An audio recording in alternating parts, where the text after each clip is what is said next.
Hey there, this is Cindy, and I am really glad that you're here, and I can't wait for you to hear today's episode. But before we dive in, though, I just wanted to make you aware of a few ways that we can work together if you're looking to uplevel your negotiation skills. I have one-on-one, group, and online coaching programs available, and I'm sort of on a mission to help you leverage your natural or innate power to get more of what you want and deserve in life. So feel free to check out our website at artoffemininenegotiation.com if that sounds like it's something that's interesting to you. And now on to today's program. I'm really excited to introduce you to Debra Roberts today. We're going to be talking about how to become a better negotiator through the art of communication. So welcome, Debra. It's great to have you here. Oh, so nice to be here. And I love your introduction of yourself, even just empowering people to be better versions of themselves. That's the best. I love it. Thank you. I love that. I think people are open. One thing the pandemic has done, I think, is open people up to a new way of being where people are a little more intentional maybe about making some of those shifts in their life. So Absolutely. but let me make sure to introduce you. For those who don't know Debra, she's a conversation expert and she's creator of the Relationship Protocol. It's a sort of a proprietary communication model, and her approach revolutionizes communications, both personally and professionally, or as I like to say, from the boardroom to the bedroom. And with a background as a certified trauma consultant and a licensed clinical social worker, Debra's had many years in a wide range of experience, extending to all types of challenging relationships, both in the home and the workplace. So really looking forward to the conversation today. Debra's also an award-winning author, and she's been featured as an expert on multiple media platforms. So we're really excited to have her here today and pick her brain. So why don't you kick us off, Debra? Tell us a bit about how you came to this line of work. Well, to go way back, a quick story. When I was a young teenager, I had a good friend who had a drug problem and a pretty serious drug problem. And I didn't really understand what was going on. But one day I was with her and things were not going well. And I got very nervous. And I remember seeing a hotline number on the television, and I called a hotline and expecting the woman to say to me, okay, this is how you can fix your friend and help your friend. And instead she said to me, how old are you? And how long have you been with your friend? And did you eat lunch? Are you okay? Yeah. And I remember thinking, why are you asking me this? I'm not calling you about me. This isn't about me. But the conversation ended up being where she informed me that I was in over my head. Yeah. That I was too young to be in that situation without any adults knowing what was going on, which was in fact the case. Yeah. She told me exactly what to do. You need to go home. You need to tell your family what's going on. You need to get support if you didn't trust or know her family well enough. Yeah. And ultimately that's what happened. But that moment stayed with me for years because the woman on the other end of that phone was able to connect with me so quickly and get into my head and my needs and took care of me at a time when I needed someone to take care of me. I didn't even know I needed it.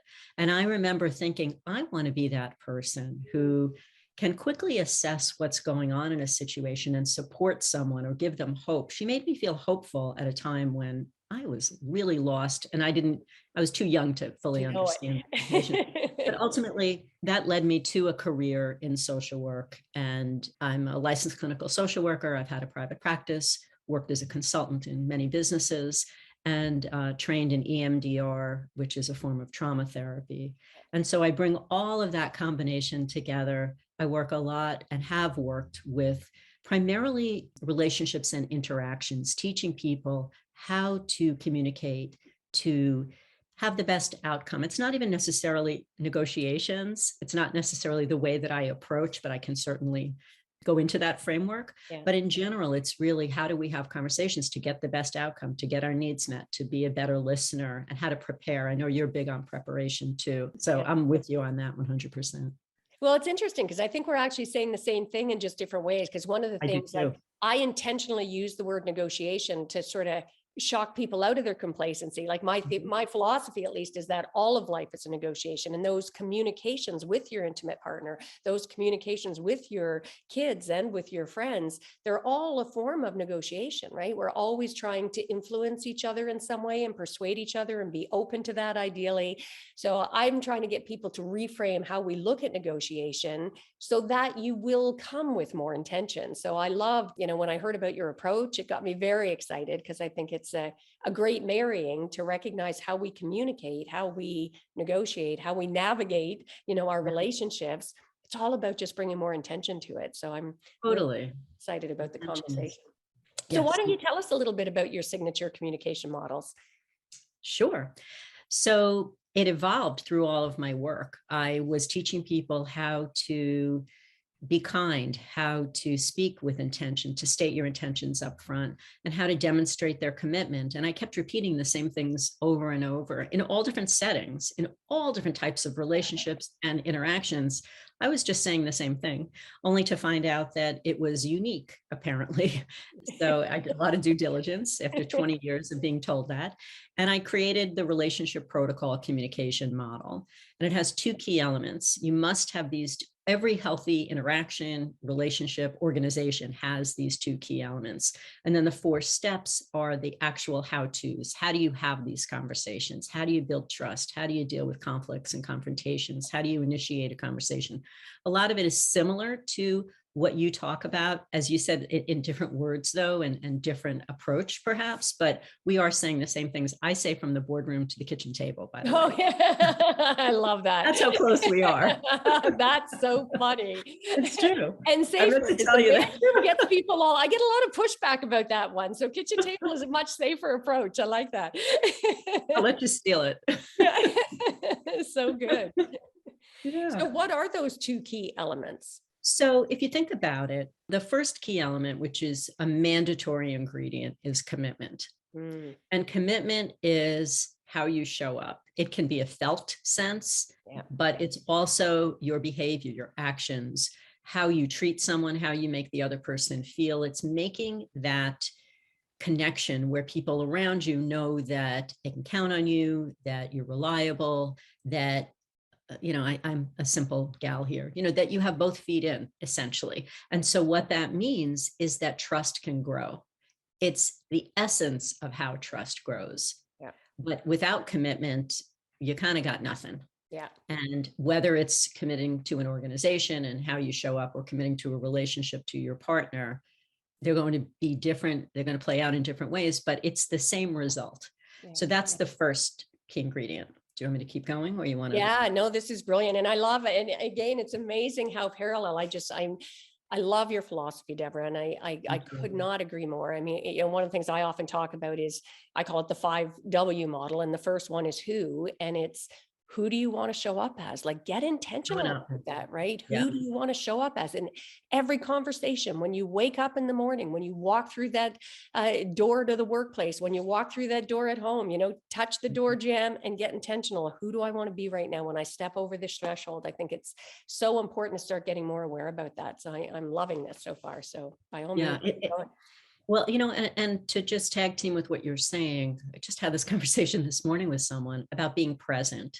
Yes. That unless you're present, unless you feel your feet on the ground, and you have this connection with I call it participating, but observing. So while I'm talking with you, I'm also observing what's going on so that I can make more educated decisions about how to respond, rather than being reactive and not thinking things through. It doesn't mean we have to plan every word or every interaction, but when we're present, we can kind of take a beat and hit that pause button, as I like to say, and think, as you said, how do I want to show up? What's important?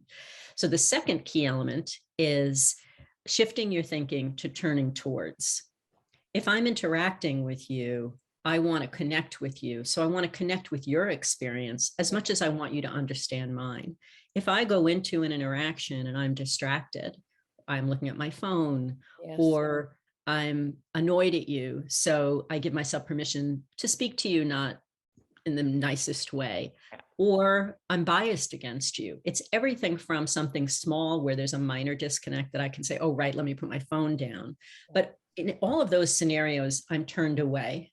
And when we're turned away, there's a disconnect. I will often physically if I'm sitting with you, turn my body to say, now, what does it feel like when you're facing my back? Because I'm partially turned away or fully turned away, there's a disconnect. So part of what has to happen is, for the sake of the relationship, for the sake of the organization, for the sake of something bigger than me as an individual, particularly if I'm mad at you or annoyed at something, for the sake of something bigger, that gives me the motivation to shift my thinking and turn towards the situation. Our relationship is more important than each of us as individuals. This organization is more important than us disagreeing. Our children are more important, or my marriage is more important than me fighting with my mother-in-law. You know, it's that type of a thing where priorities are important, where you take that step back. But if you're not committed and you don't show up where you are shifting your thinking and turning towards the relationship, the situation, the organization, then again, you cannot have healthy interactions. You cannot have a thriving organization or a healthy marriage, relationship, every interaction or circumstance that involves people. Those two factors must exist. Yeah. And so layered. I mean, as you're saying that, Debra, my mind's just going because that I love the way you characterize that, turning towards versus turning away. And I love the layers of that, right? Like you say, it's the physical presence, it's Yes. leaning in as well to let somebody know. And also what I got out of what you're saying is it's even about bringing that empathy to the table. We're always so Yes. inward focused. What do I want out of this? What do I need out of this? We're very ego driven often when we show up in these conversations. And one of the things I really try and teach people is shift the focus away from you into the other person. And I know that seems counterintuitive, but when you're able to truly put yourself in the shoes of the other person and consider and be intentional about seeking to find out what their needs are and how you can meet them, you're going to get better outcomes for yourself as well. So I'd love your thoughts on that. Do you agree? I 100% agree. You know, I'm going to agree. Yeah. Come on, that was a setup. So here's what the golden nugget of my work is: the more important the relationship is to you, the more important it is that you demonstrate an understanding of the other person's experience. Yeah. And that is exactly what you're saying. Oh, so That nice. if I go into this interaction with you and I'm either so nervous about what I'm going to say, even, you know, from that perspective, I'm not really connecting with you. I'm in my head. What am I going to say next? What am I going to do? Oh, she made that look, whatever it is, we're focused more on ourselves, and it can come across as selfish, disconnected, snobby. It can be all sorts of things. But the reality is, if my energy is on wanting to get to know you and listening and validating you, which is not so complicated, by the way, it can be as simple as saying, thanks for telling me.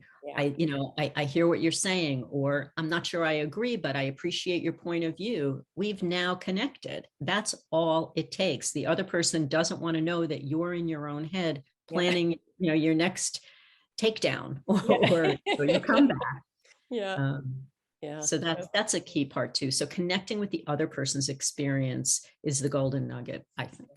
Yeah, because we're wanting to build rapport and build that all important trust, as you said so beautifully. That's right. And I love that you call it out about being kind, because somewhere along the line, nice and kind became like bad words, insults, right? Yes. As if they're just too generic. And I do some work with Dr. Michelle Williams, who's a business professor and negotiation professor. And her program is actually called Negotiation for Nice People, which, as you can imagine, triggers a lot of pushback because people assume that means we're advocating to be a pushover. And no, I mean, being kind, being nice, being empathetic, these are qualities that actually get better outcomes, more creative outcomes, better buy-in, better relationships. So 100%.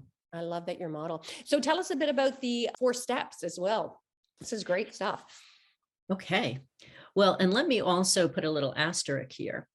I created an online course for the workplace, and I was using the relationship protocol model, is one of the things that I'm teaching. Yeah. And after having that program in beta testing for a year, I actually pulled the program and I rewrote it, because I realized that while I know that the relationship protocol, I've seen it used thousands and thousands of times, is effective, it's not a direct hit on the businesses, because businesses are a little bit more, workplace conversations are a little bit more formal. They're a little bit superficial, all that kind of stuff. And so what I did, and what I can do for you now, is there's a difference between the relationship protocol model for interpersonal use. And now I created the relationship protocol at work.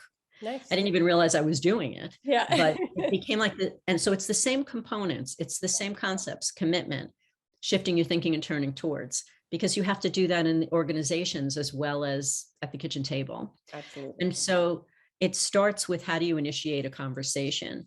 And we initiate conversations by stating our intentions up front. So regardless of the setting, it starts with stating your intentions, which is step one. Yeah. Step 1 and 2 are how you come across, how you have the conversation. Nice. Step 2 is being kind. So what we're trying to do is teach people, to also follow up what you were saying, is kindness builds trust. Yes. And so every interaction that we have where you see that I am consistently kind, that makes you feel safe. As soon as I'm mean or distasteful, or something that you perceive as distasteful, or I betray you in some way, that safety net is gone. And now I have to rebuild, and it takes longer to rebuild than it does to initially grow something. So how our delivery is very important. And in the workplace, it's a little bit more, again, formal. Whereas personally, I'm coming from a place of I want to get along with you. I don't want to fight with you. I want to have a better relationship with you. And in the workplace, it's more, look, my intention is to have a good conversation. Let's get through this meeting. So we're saying the same things, but it's just around, what the subject matter is. And being kind is being kind across the board. Yes. So those are the first two steps. They're really about delivery.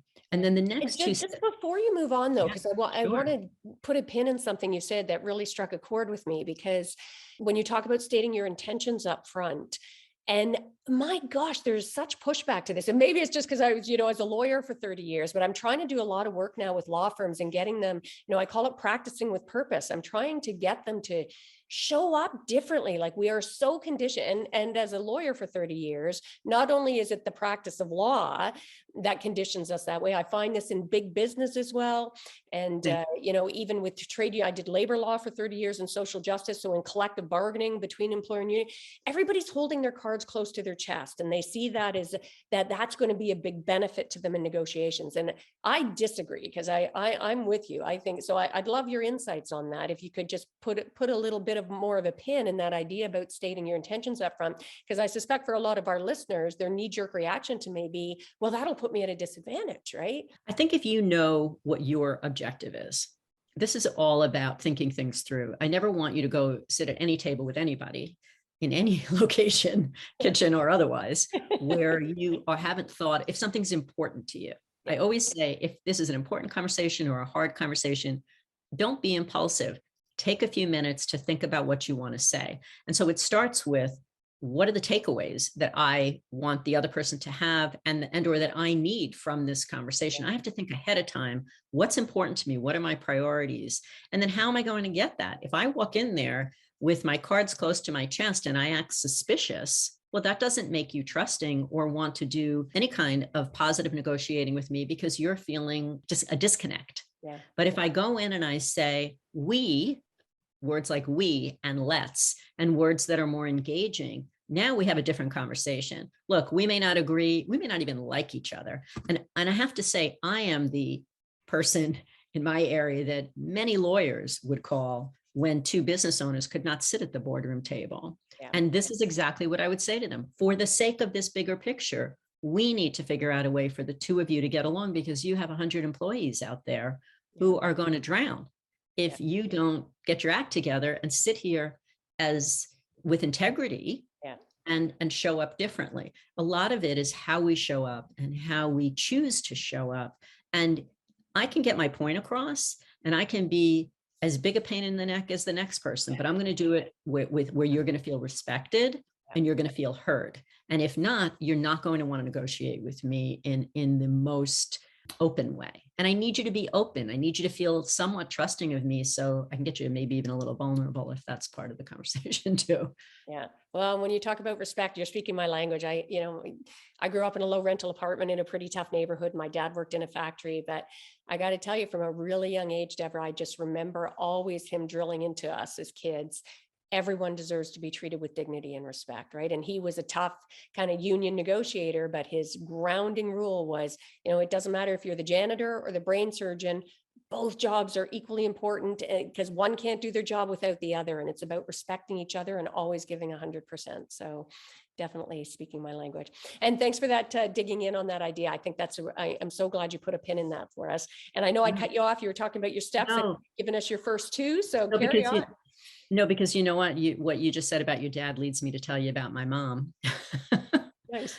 And my dad really, but my mom I just actually did a post on social media about my mother because she was a third grade teacher who worked in a very low income minority area. And I was a little kid and I would go to school with her a few times a year when I didn't have school. Yeah. And she loved these children. And she would say to me, everybody deserves love and everybody deserves to be treated. And she would talk about how these particular children weren't always treated the way that they deserve to be treated. So we're going to give them extra love. Okay. And I'd be like, okay. Yeah. and so, but I watched how kind and loving and gentle she was. And I learned that, people are people and everybody deserves love. Yeah.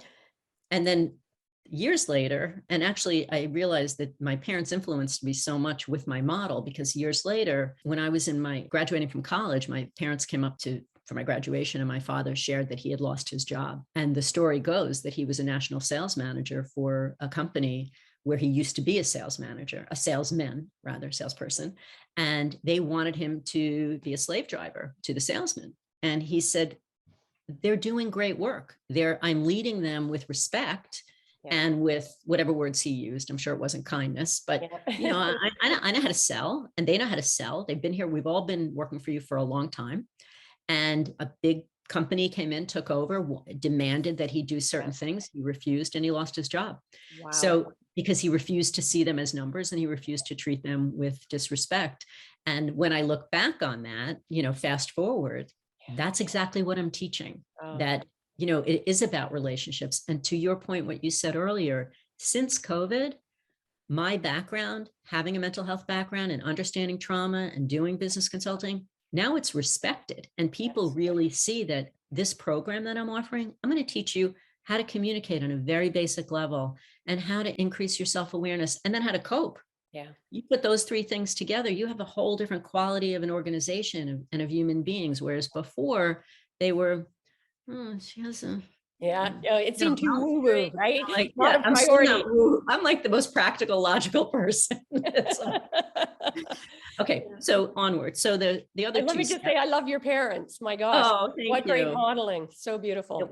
It really was, and I think for all of us, as you get older and you look back, you realize the impact that they've had, some of the subtleties and the way we were treated, good and bad. By the way, yes. So I always felt blessed, I have to say, for different reasons. And that's a great insight you've just raised as well, that boy, I'm going to have to watch you. I'm going to have you back for a second one as well. We could go so I love deep. that.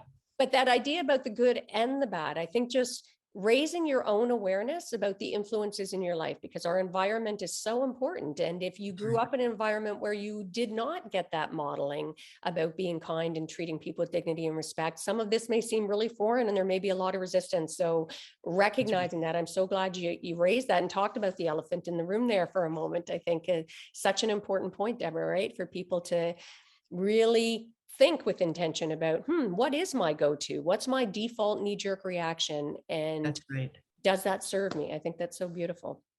I talk about, sorry, you get me excited. I talk about emotional triggers and knowing your emotional triggers. And that's a lot of them stem from young ages, not all.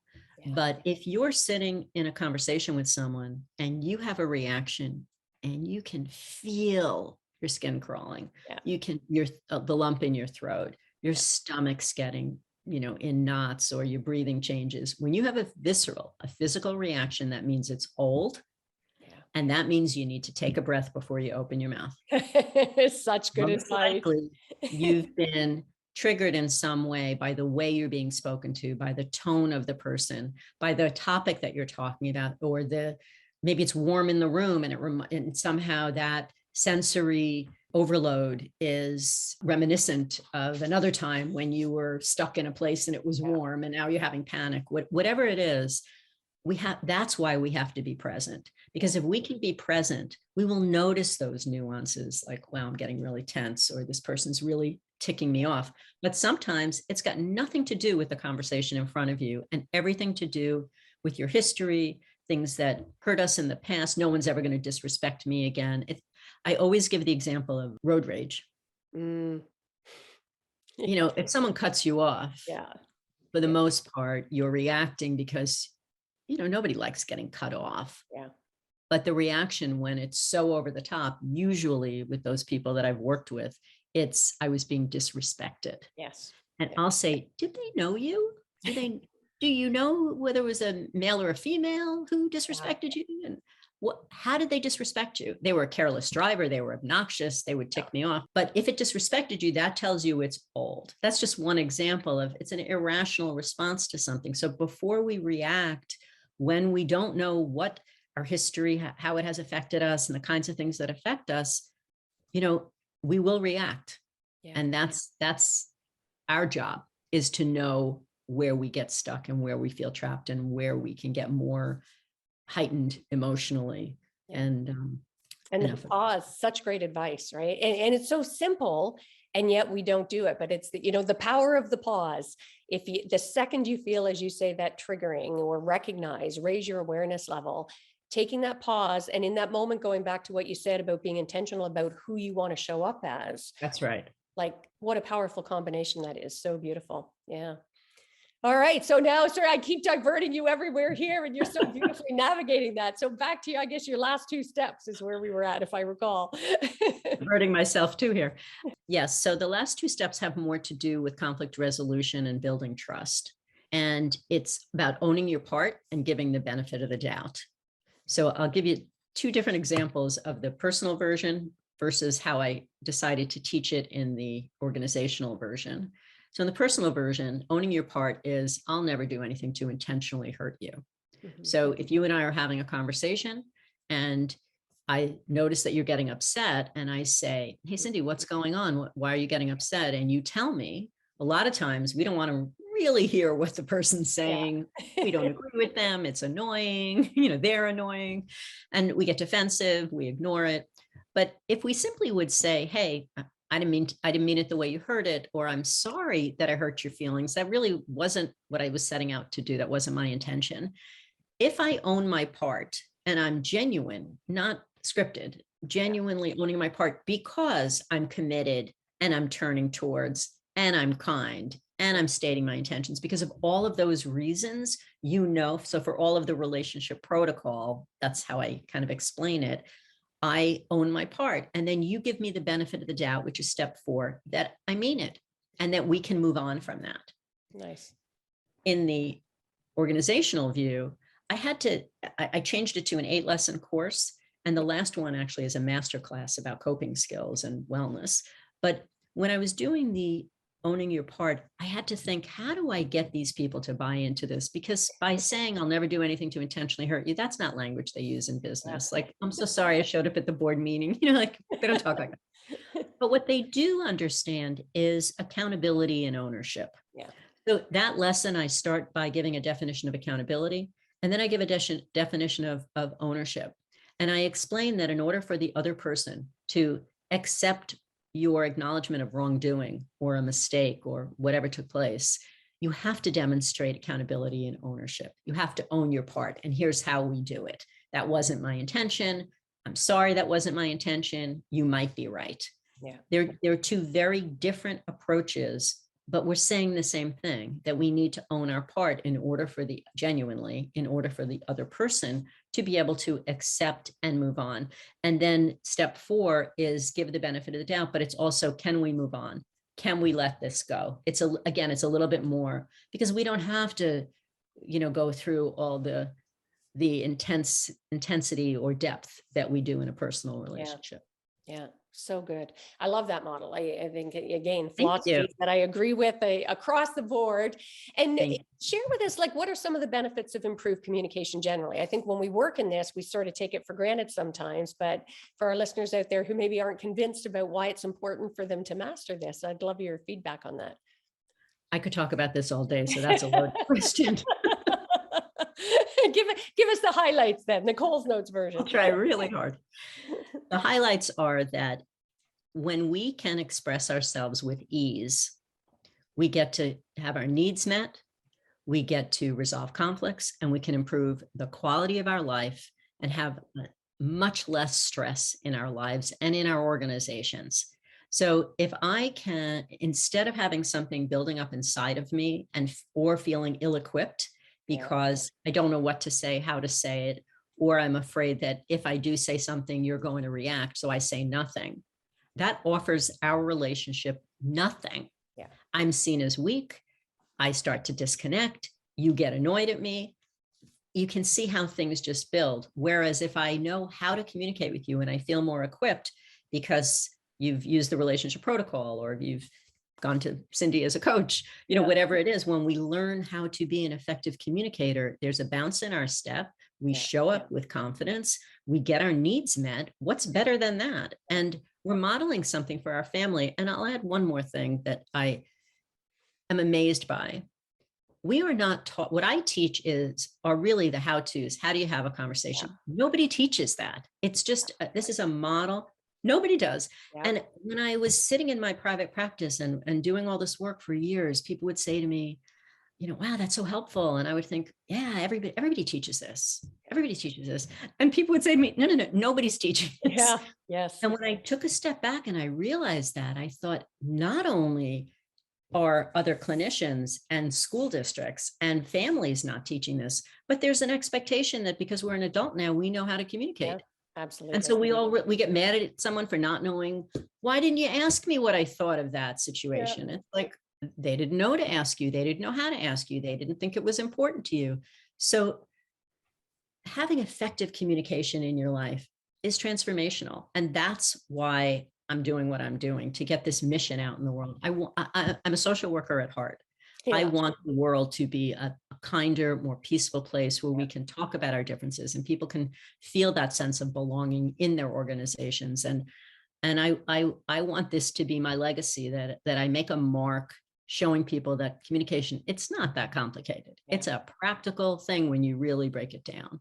Oh, and I love that you refer to it as a mission and a legacy, because I think people kind of look sometimes when I say that, but I agree with you. Like, I mean, if everybody just close your eyes and imagine for a moment how different the world would be. You look at world conflicts even. I mean, it at its heart, it comes down to this, almost everything, you know, you call it communication, I call it negotiation. They're so closely tied. And I often say it is the most important skill we can ever learn, and yet we're not taught it. You know, it should be a mandatory part of the curriculum from a very young age. It's 100%. So important. And you had mentioned in there one of the benefits being about diffusing conflict. I'd love if you could speak for a minute to what role does communication play in diffusing conflict? It's everything. If I don't know how to resolve a conflict, then it grows and it festers, and you're going to get mad at me about something else. Because eventually it turns into resentment, or it gets swept under the rug and not addressed, and it turns into a bigger problem. We all have to assess what's important to us, what's worthy of the conversation. And that's where the difficult conversations come in. And I teach you how to start a conversation, similar to what you're saying earlier about stating your intentions and what are your takeaways and how do you approach someone who's difficult or a difficult and challenging situation. And so we have to know that if we can communicate effectively, that's how we can resolve conflicts. And instead of getting defensive, own your part. I didn't walk out of that meeting to hurt your feelings or to ruin your chances, or my team didn't do X so that your team would fall apart. We were doing the best that we could do for ourselves in that moment. And if in the process it hurt you, wow, that was not our intention. As opposed to, you guys are difficult, leave us alone, you know. That's how things don't get resolved. So when we take a moment to connect with the other person's experience, whether, again, we're sitting across from them at the kitchen table or in the boardroom, it's the same thing. That's how conflicts get resolved. And these are such simple principles, right? And yet so powerful.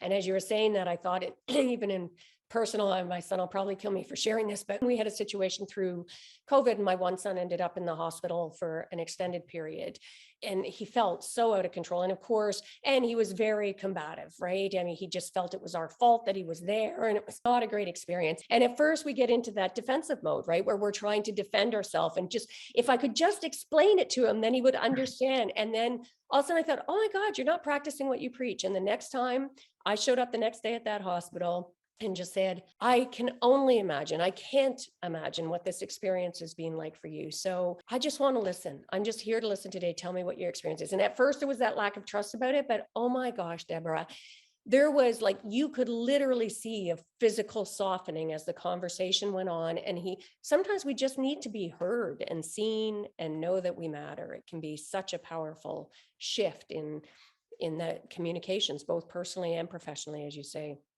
So 100%. Yeah. I think when people feel heard in negotiations, in serious conversations, in controversial discussions, when you let someone say what's on their mind, you don't interrupt them, you let them finish, put a period at the end of the sentence, and even say to them, is there anything else that you wanted to say? What a blessing. What a gift you're giving to them. And then responding without being defensive or owning it, but saying, thanks for telling me. Let me think. If you're not sure what to say, can you give me the courtesy of letting me think about this before I get back to you? Because I do want to respond, but I'm afraid that it might not come out right. Whatever you want to say, or this is a hard conversation for me, but it's hard to hear what you're saying, but I don't have to lash out back. And as soon as I do, we've now created, some friction. Yeah. And it triggers reciprocity in my experience, which seems counterintuitive, right? And I mean, I often advocate both, in business and in law and beyond. I call it elevated active listening. I don't know, I got to come up with a better name for it. But, when we talk about active listening, that you reflect back what the person said. And I'm like, when you're reflecting back what they say, do it in the most gracious way humanly possible. Like, make their argument even more eloquently than they did. And especially lawyers, as you can imagine, they're like, why would I ever do that? And like, because when somebody feels that you have truly heard their position, it opens the space for you guys to be able to find where the differences are. And it almost always, in my experience, triggers reciprocity. And that opens a space for more creative ways of looking at the problem, at the issue at hand, to be able to come up with meaningful solutions. So I love that you said that. And I'd be interested, what, if any, role does, and I know this could be a very loaded or hot topic, but what if any role does gender play in communications? And, what differences, if any, do you see, and how does it impact on communication strategies? Strategy wise, it's the same. I don't change anything for different genders. What I've witnessed sometimes is that I think sometimes men will cut to the chase quicker than women. But aside from that, I think when both parties show up with good intentions and they're clear about what they want to say, I don't really see that so much. I know I've written a lot about, because I've been asked to write when women don't feel that they can show up at the table as strongly as they want to. So, I mean, I can certainly address those kinds of things, but in general, I don't approach things that way, because I think, as women, you sit up straight, and how you speak and how you show up, you can project your voice and command the respect that you deserve. And if you're not respected, then that's the conversation. You say, that's one thing that I'll add that can be helpful for people to hear. When you're speaking with someone and it's not going well, or it's getting tense, or you're going off on a tangent, stop talking about the topic and talk about what's happening between you. Absolutely. So say things are getting tense, let's take a step back, or we seem to be going off on a tangent, or the way that you're speaking to me, call it out, man. The way you're speaking to me sounds disrespectful, and give them the benefit of the doubt. You may not realize it, but I would appreciate it if you could, take a pause and let's try this again. This doesn't work for me. Now, I'm not saying you, whatever, you jerk. I'm not saying that, but I am saying that. And I'm being really clear, especially if I know going in that person might speak to me that way. I'm going to have a few things in my toolkit of how I'm going to respond to them. I need to know, where are my hotspots? If I feel like someone's being disrespectful, or they're minimizing what I'm saying, or they're ignoring me, I'm going to either let it slide if it's not important to me getting my needs met for whatever that conversation is, or getting the outcome that I want. But there are times when we have to call people out, and you don't have to do it in an aggressive way or in a cutting way. Sometimes it shocks them when you do it in I'll say kind, but even just direct and clear way. Yeah. So good. And I'm so glad you raised that, actually, Debra, as well, because I think it doesn't get talked about often enough. How do you handle these situations so people do end up reverting to those old reactive, triggered kind of behavior? And I know Paul Nadeau, he's a former hostage negotiator, and he always he calls that sort of speak to the pink elephant in the room when that happens, and just calling it out. And I love that you've modeled and raised, because I totally agree with you. When you can call it out in a way that affords the other party a face saver, that almost invites them to be the best version of themselves. Like I'll often start off on that and say, I know it's important to you to treat people with dignity and respect, even when they're not, especially when they're not actually modeling that behavior, right? I know this is important to you. And right now, the way that you're approaching it, here's how it's making me sort of feel. And more often than not, it has them sort of give their head a shake, because it allows them, because you haven't directly challenged them in a That's way right. where they feel the need to respond. It gives them the space to then show up as a better version of themselves. So 100%. You get what you did in that situation is you gave them the benefit of the doubt, even if you don't mean it, but it's the way to phrase the sentence to get to have the conversation continue without getting derailed. Sometimes we have to behave in ways that work for us to move through the conversation so that we can get our agenda accomplished or continue the conversation in a way that we are comfortable with and not get derailed by the way that someone's talking to us. If we're constantly reactive, then we're always putting out fires. Yeah, so beautiful, and ties into the fourth step of your model so perfectly, right? I mean, that's so love it. Love it. And I just can't believe how quick our time is. Like I seriously, we'll have to talk after when we get offline. Would love to have you back, roll up our sleeves and go a layer deeper for people. I think this has been just a beautiful conversation. So many gold nuggets falling from the ceiling here for all of our listeners out there. And I always like to end, Debra, by asking, what is one of the greatest mindset shifts you've ever had in your life? And it doesn't have to be on this issue. It can just be just one of those moments where we have that aha, where we shift how we look at something and it positively affects how we move forward. I think when I realized that what I was doing with this work is bigger than myself, that was a huge shift because I'm really a private person who didn't want to put her name on her book, who has no interest in, I mean, I like talking to people, so this is fun, but going much for, I mean, I have a column on Inc.com now. I'm in the world, whereas I was very comfortable being in my office before.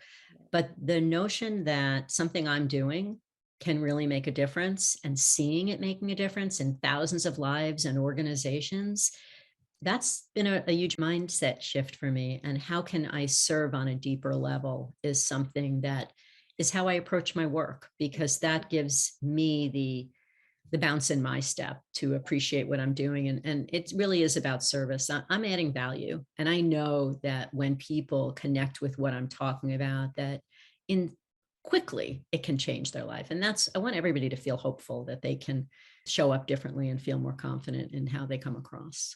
Oh, I think that's such a powerful mindset shift. And one of my passions you've just hit on there as well, because I do, I'm a big believer that when we come from a place of service, when we are concerned about the impact that we have, and we're coming from that heart-centered place in whatever we do and tap into our gifts, we live our lives more on purpose. We can bring more passion to it. And then the ripple effects of that, I think, are just gorgeous. Enormous.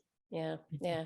Well, Debra, thank you so much. This has been absolutely great conversation. Thank you for sharing with us. It's been a pleasure having you here today. Thank you. This has been great. And for our listeners out there, if you want to find out more about Debra, make sure you can check her out on Instagram under the Relationship Protocol. We'll make sure to put the social media links in our show notes as well, so that you can go check out a little bit more about the Relationship Protocol and about the great work that Debra is doing. So I have no doubt that you got just loads of value from this episode. Make sure to subscribe if you haven't done that already. We tackle every week, we drop an episode talking about the art of negotiation and how you can negotiate your best life. And certainly the skills you learned here today are going to help you do that. Make sure to share this episode as well as the podcast generally with anyone that you think could get some benefit or value from the message. And when we're talking about communication, let me tell you, that is everyone who can benefit from that approach. And also make sure to join our Women on Purpose community at Women on Purpose Community on Facebook. And that is a wrap for this episode. So until next time, go forth and negotiate your life on your terms so that you can stop missing out and start getting more of what you want and deserve in life, from the boardroom to the bedroom. Until next time, take care.